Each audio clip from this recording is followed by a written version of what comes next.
bamu bazikwata bubi.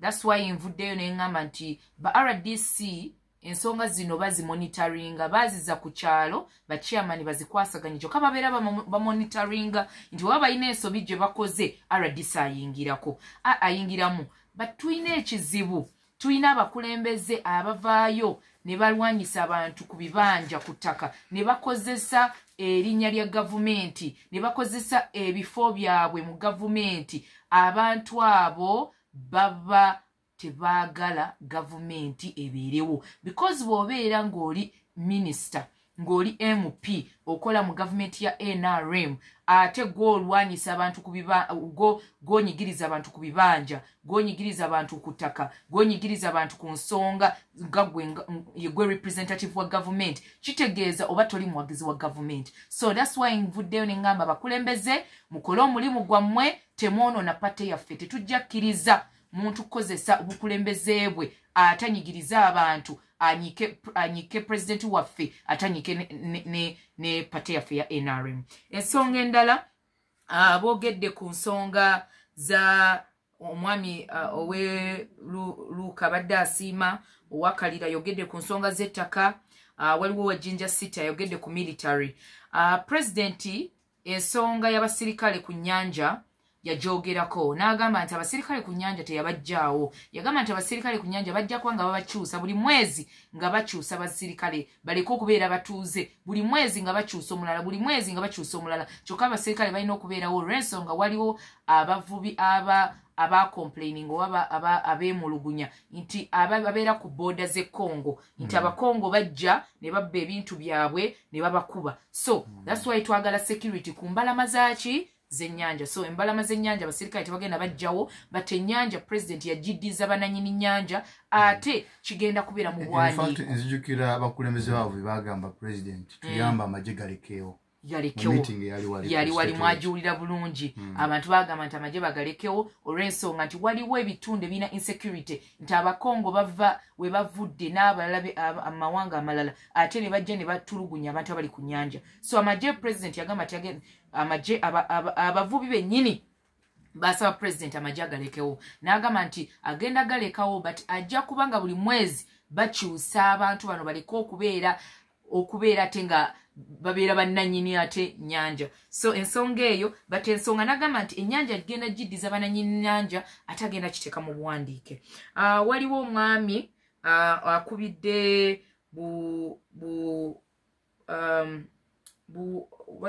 Bugweri, yes, Bugweri Kakayire abadde oyogera ku nsonga za NRM nga abadde abuuza nti siwulidde bulungi ku nsonga eyo asiima abadde asiima ne wabeerawo omwami Embiko FDC mwami Meddi webale obuwagizi nti mbadde nkugamba nti ensonga y'enkulaakulana temanyi pate yemanyi omuntu waba yagala enkulaakulana tanga atambulira ku nkulaakulana tajja kutunula mu feesi tajja kutunula ku pate ajja kutunula ku mpeereza gy'obaweerezaamu. Waliwo abasomesa ayogedde ku nsonga abakuba amasimu ne batafu ba NRM bakubya amasimu baagala kati nabo bafune balye sawa ya kulya. So mbadde mbasaba tugenda kukola meeting nze abeewange eyo nja kuba noonyako n'abalala tukoleko meeting tulabe tubayambye tutya olw'okuba okuba mu studio oba okozesa airtime kyokka ne batafuna kwantu k'okulya kyokka simanyi bali abapateza endala nabo babawa nabugambye muli bambejjo simanyi mbadde sikimanyi ekyo kyokka kyemmanyi tujja kukuba meeting tulabe abantu abo nabo tubasupporting ku nsonga y'omusaala gw'abasomesa. President yali clear ku nsonga eyo yasooka ne ba science teachers n'abongera omusaala ate ne ba arts teachers bagenda kubongera omusaala. Ensonga eyo njagala kubawa amawulire amalungi nti president ensonga eyo agenda gikolako. So mbadde nsaba abasomesa mukakane mbasaba mukakane ensonga yammwe tutuula mu kabineti ntula mu parliament ensonga president agirowoozaako ate agenda gireeta mu kabineti ogidiscussingako. Ensonga endala mwogedde ku ssente za ghetto. Esente za ghetto tezigenda ku stopping olwokuba zaatandika n'akalunga tekanaba kutandika. Ensonga esente zino za ghetto sako zaatandika mwaka guwedde, kitegeeza babadde bawa sente kuva 2024 up to 2025. Kitegeeza kigenda kubeera continuous nti buli mwaka bagenda bateramu sente mu sako. So si za kalulu kokka. Ensonga ya factories njogeddeko nenjogera ku minimum wage. Bagenda kutuleetera olupapula lwe tugenda okudiscussingako ku minimum wage. So njagala abantu baffe abali mu mafactory mubeere bakakamu. Ensonga tugenda gikwatako olwokuba president alabika yakkiriza ensonga eyo tugyogereko eya minimum wage okulaba nti abantu baffe bafuna akasente akasaamusaamu. Ensonga ya Njeru Stock Farm, bogede ku Njeru Stock Farm, ensonga ezo mukimanyi nnyo ziri mu government za government. Sagala kwogerako ku nsonga eyo nnyo olwokuba ensonga eyo ya municipality ne municipal ne bakansalazi baffe bagimanyiko nnyo. Ensonga nga bwe yatandika nga bweri kati essaawa zino. Sagala kubeera politiko ku nsonga eyo, but njagala mutegeere nti Njeru municipality mwina project ya Housemaid. Project ya Housemaid egenda kola enguudo zonna eziri mu Njeru municipality batutadde ku project eyo. Nga njagala kwebaza Mayor Chaze n'omulimu gwakoze ne town clerk. Tubadde tutambulira wamu ne bakansalazi abanjeru municipality okulaba nti omulimu guno gukuka. Batutadde ku list eya municipalities tugenda kufaanana nga Lugazi. Mujjukire bagenda n'otuzimbira akatale akafaanana ng'erugazi. So tulina projects bbiri ezigenda otambula mu Lugazi mu Njeru municipality, enguudo n'akatale. Njagala okwebaza bakansalazi ba municipal Njeru municipality, town clerk ba technical omulimu gwe bakoze ku nsonga eyo ne Mayor Chaze mu kitundu ekyo. Njagala okwebaza ne chairman LC3 owa Njeru division olw'omulimu gwakoze because enguudo zino zigenda kubeera mu division yo ne municipality. Twagala okwebaza Mwami Odeba nti omulimu gwakoze nga chairman LC3 yakoze omulimu mulungi. Tubadde tutambulira wamu ne Mayor waffe ne chairman Odeba ne bakansalazi. Twagala okubebaza ne Nowenyenga.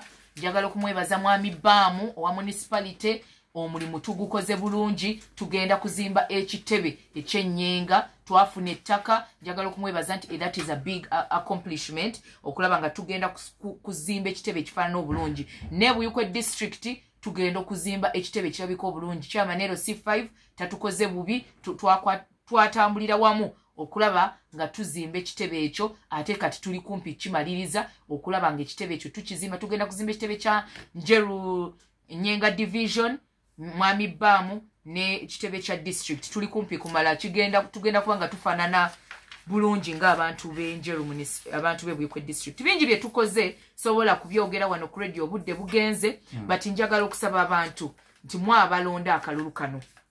Akalulu kano nze sobola kuvaayo n'enkulagira oba okole kino oba okole kiri. Mmwe abasobola okulonda abakulembeze abatuufu, mmwe abasobola okuvaayo ne musalawo ne mugamba ku luno twagala abakulembeze abagenda otukolera. Nsaba ekintu kimu, obulute butwawula. Ekyokubiri mbasaba woolaba Mutasinga gwekola tiikinga, woolaba President Museveni gwe tiikinga. Olw'ensonga twagala okulaba nga district yaffe ekyuka, bye tukozeeko birabika, ate tugenda kwongera bikola. Waliwo projects eziri pending ze twagala okulaba nga tuzimaliriza mu kisanja ekijja. Mbasaba ekintu kimu Bannabuyikwe kyenjagala okumaliriza nga mbasaba, tuyina ensonga ze tugenda okubeerako. Tuyina ensonga ze tugenda okubeera wamu mu campaign season. President waffe agenda kuba nga ajja January nga 3 omwaka ogujja. Tuyina omukolo gw'abavubuka omwezi ogujja 22nd, guno omwezi ogutandise November. Tuyina omukolo gw'abavubuka nga kulembeddeko Mwami Balamu. Tugenda tandika enteekateeka okulaba nga tufuna omukolo gw'abavubuka. Abavubuka mbakoowoola mwenna mujje ku 22nd of November. Tugenda kubeera n'omukolo gw'amaanyi ennyo. Tuyina omukolo okulaba nga tunyweza district yaffe. Tuyina omukolo gwa president gwe bayita mu Buganda ku Museveni. Ogwo gugenda kubeera gwa 14th of December. Tubasaba mujje tujagulize wamu tunonyeze president waffe akalulu ng'amaliriza ng'amaze ng'ansiibula. Bannange njagala okuwishinga success abaana ba P7, abaana ba senior 6 abali mukola ebibuuzo ate ne njagala RDC ne poliisi mwongeremu security okulaba nti akalu kano ka mirembe ate ng'abantu balonda oyo omuntu gwe baagala. Njagala okwebaza projects zonna ze tukoze. Lugazi Kiyindi Road egenda kutandika n'obutale bwonna. Mwebale nnyo, mwebalire ddala. Ssaabasajja Kabaka awangaale, ambaagala nnyo.